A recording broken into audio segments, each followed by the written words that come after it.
నారా లోకేష్ రూపాయి మంత్రం ఫలిస్తుందా? ఫలించాలని మనస్ఫూర్తిగా కోరుకుందాం. రూపాయికే 25 ఎకరాలు ఇస్తాం, రూపాయికే 20 ఎకరాలు ఇస్తాం అంటే ఫ్రీగా ఇస్తున్నారు భూమి అంతే. రిజిస్ట్రేషన్ చేస్తే దాన్ని తాకట్టు పెట్టుకుని వాడు వచ్చి ఇక్కడ కంపెనీ పెడతాడు, తద్వారా 10 మందికి ఉద్యోగాలు వస్తాయి.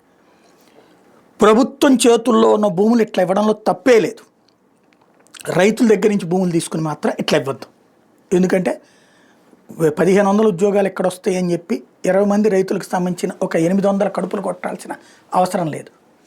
బట్ అక్కడైతే విశాఖపట్నం లాంటి చోట్ల అట్లా ఇవ్వడంలో తప్పేం లేదు. పలు పరిశ్రమలు రావడంలో తప్పేం లేదు, పలు సాఫ్ట్వేర్ కంపెనీలు రావడంలో తప్పు లేదు. ఫ్రీగా ఇస్తున్నప్పుడు ఇప్పుడు మిగతా చోట డబ్బులు పెట్టుకుంటున్నారు. మినిమం 50 లక్షల నుంచి మ్యాక్సిమం 25 కోట్లు 50 కోట్లు ఉంటున్నప్పుడు వైజాగ్ లాంటి చోట్ల ఇవాళకి వాళ్ళ 100 కోట్లు పలుకుతున్నటువంటి అట్లీస్ట్ 50 కోట్లకు తక్కువ లేదు. చీఫ్ అండ్ బెస్ట్ 25 కోట్లకు తక్కువ లేదు.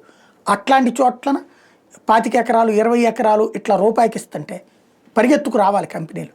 అదే నారా లోకేష్ అనుసరిస్తున్నటువంటి మంత్రం. అది సక్సెస్ అయితే చాలా మంచి చేంజ్ ఉంటుంది ఆంధ్రాకి.